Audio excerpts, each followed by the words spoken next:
నిరుడు కరూర్ కాడ ఇప్పటి తమిళనాడు సీఎం విజయ్ అన్న సభ పెడితే మంది వచ్చిర్రు. జాగ సరిపోక తొక్కిసలాటైంది, మస్తు మందికి దెబ్బలు తగిలినాయి, 41 మంది పానాలు పోగొట్టుకుర్రు అని అప్పట్లో దేశమంతా టామ్ అయ్యింది తెలుసు కదా. ఆ సభకు వచ్చి పానాలు పోగొట్టుకున్నోళ్లను పరామర్శించిండట సీఎం విజయ్ అన్న.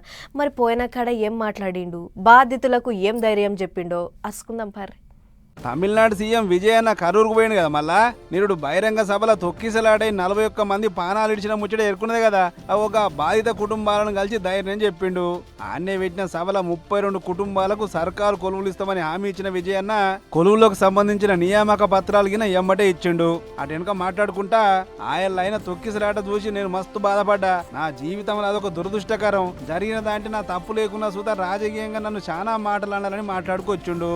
అంతేకాదు ఆ రోజు పోలీసు వాళ్ళు మస్తు డ్రామా చేసిరని మాట్లాడిన విజయన్న వాళ్ళ మీద సుతా చాలా ఒత్తిడుండే, అందుకే అట్లా చేసిరు కావచ్చు అని చెప్పుకొచ్చుండు. ఓ దిక్కు పానాలు ఇడిచిన కార్యకర్తలను అయ్యో అనుకుంటేనే ఇంకో దిక్కు పాత సర్కారులను గట్టిన సురుకులు పెట్టిండు. పోయిన సర్కారు మొత్తం అవినీతి అక్రమాలతోనే నడిచింది, రాష్ట్రాన్ని సత్రోలు చేసిరని చెప్పుకొచ్చిండు సీఎం సారు.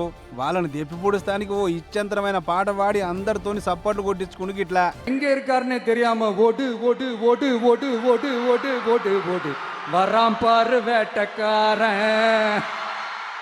సీఎం సార్ గిట్లా జోరు మీద పాట పాడుతుంటే జనమంతా ఒకటే ఈలలు సప్పట్లు. ఇక బాధితుల పరామర్శ ఓడిచినాక 1700 కోట్ల రూపాయల అభివృద్ధి పనులు గిన చాలు చేసిండు సీఎం సారు.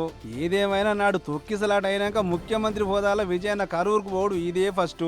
మొత్తానికి చనిపోయిన వాళ్ళ కుటుంబాలకు సర్కారు కొలువులు ఇచ్చి ఆదుకున్నాడంటే మంచి ముచ్చటే కదా అని అనుకుంటారు ఈ ముచ్చట చూసిన జనాలు.